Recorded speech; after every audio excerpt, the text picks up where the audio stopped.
All right, new series. Let's see how this does. I'm going to be talking about the Fountainhead today, and I got this book from the thrift store, and there's like a message here. I just want to read this out loud. I read this book while in CA after college graduation in 1969. I think about I think about it often. I believe that it is time for me to share this book with you. We wish you we wish you good health, happiness, and success. And that that means a lot to me. Even though this wasn't written for me, it's just really cool to see how much this book has not only impacted my life, but has impacted other people's lives. That they feel like this book is kind of like a inheritance in a way that they're like giving it. Like it's time for you to read this book. All right, now, have you ever had that feeling where you're kind of hesitant to talk about your favorite movie, maybe a memory that you had, or a book, just because, or a TV show, just because you're kind of scared of doing it like a disservice. You're kind of scared of missing a few things, or you're scared that you're not going to be able to articulate why it's so important or why you like it. The Fountainhead is one of those books for me. This is a very important book to me. I read this book in high school, in about 2015, 2014, around that time.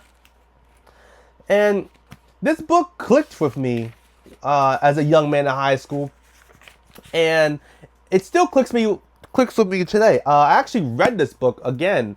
I read passages of this book every year or so, but I did fully read it again last year. I loved it even more, even more than I ever did. And like I said, it was already one of my favorite books. Now, why is that Fountainhead so important to me? The reason why it's so important to me is because it found me at the right time, right? This was a time when it was kind of a cool thing to be mediocre. It was kind of cool to like not try in life. It was cool to just kind of get by in life.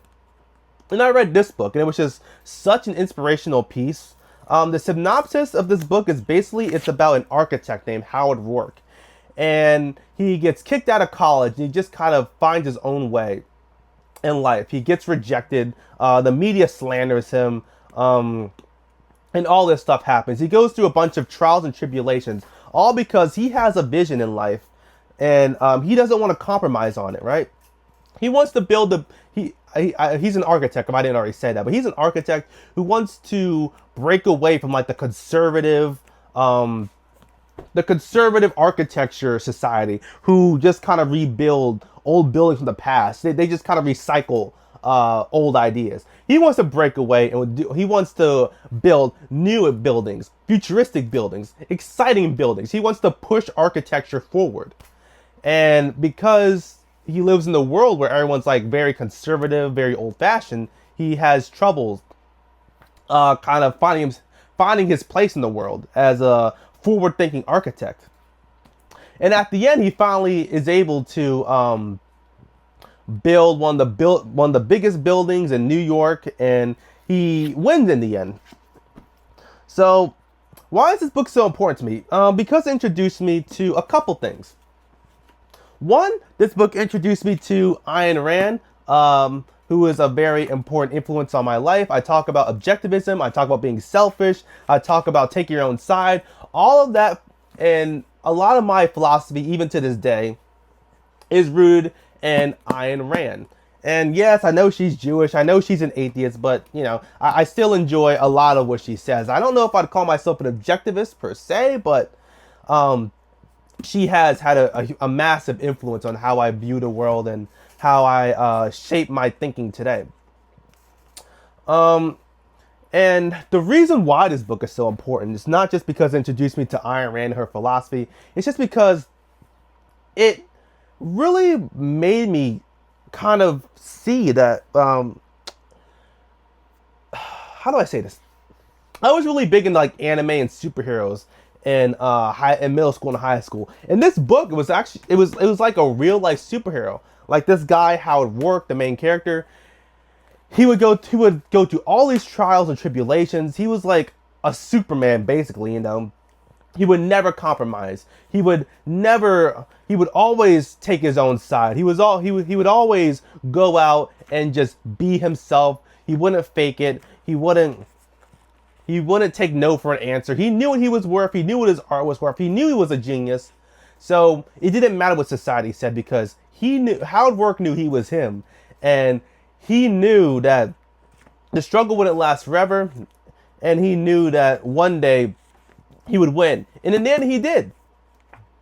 One of my favorite passages from this book, I wish I had it in front of me, but it's this part where Howard Work has built this building, and there's this boy, I think he's in college.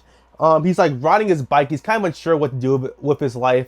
But then he looks at this building that Howard Work made. And without even meeting Howard Work, without even knowing Howard Work's name, the boy who sees Howard Work's building is inspired by him. And then he just goes out in life. He's like, I want to be an architect now, and I want to put my own mark on the world. I want to go out and do what I want to do. And he's just inspired by Howard Work. Not even meeting him, not even knowing his name, not even like it's an incredible passage, and it says so much that we can inspire people. Sometimes not even by meeting them, not even by talking to them, just by being ourselves and just going out in the world and doing our jobs. And that was such a powerful message to me. Now, I do have to talk about this book's controversy. There's a lot of controversy in this book. A lot of people will call this a very selfish manifesto. A lot of people have a problem with how women are portrayed.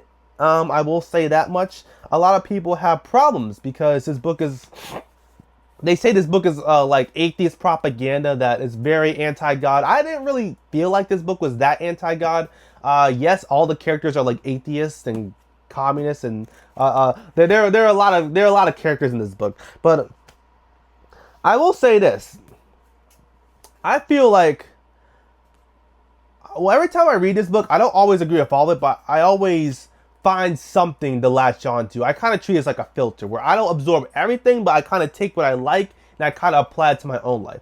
And I feel like the Fountainhead was really one of those books that really made me think, because yes, this book is very philosophical. Yes, this book is very adventurous and very romantic in a couple ways.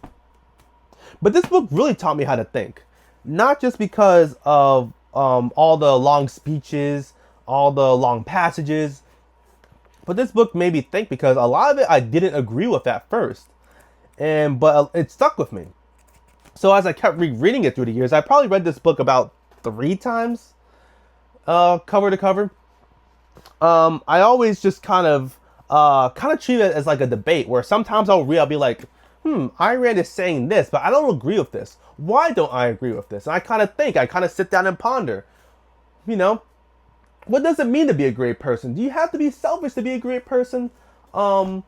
Is it okay to compromise sometimes? Because what if you compromise too much and you kind of lose your way? And I just kind of have these internal monologues of myself. I just kind of think about it, and this is a thinking person's book.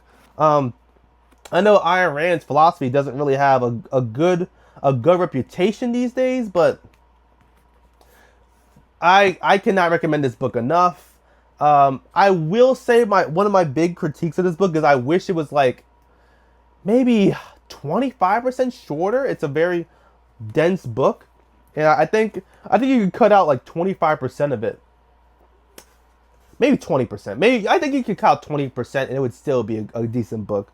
But I do think sometimes it is bloated a little bit, but still a fantastic read. Still one of my favorite novels of all time. This book really shaped me. It really made me want to think deeper about life. It really taught me to put my values first, put myself first, because no one else is going to take your side. There is a character in here who's the opposite of Howard Work called Peter Keating. He compromises, he argues against himself, and it doesn't work out well for him. He doesn't turn out to be a great person. But, yeah, this is just a short, abridged version of why I like The Fountainhead so much. It just really spoke to me when I was a teenager, and it still speaks to me today, and it's just influenced me so much, and I just wanted to talk about it. I would love to talk about this book more in the future, maybe go into depth more and talk about my favorite passages, because I do have a lot of favorite passages. I just haven't written them down yet. But yes, tell me if you like this series. Tell me if you want to do more. If you want me to do more of these, because I'm always reading books, and I could talk about dozens of different books, right? There's a lot of books I'm reading right now that I would also like to talk about, but yeah, I could do this series forever because I read so much. But yeah, tell me what you think. Peace. Thanks for watching. Peace.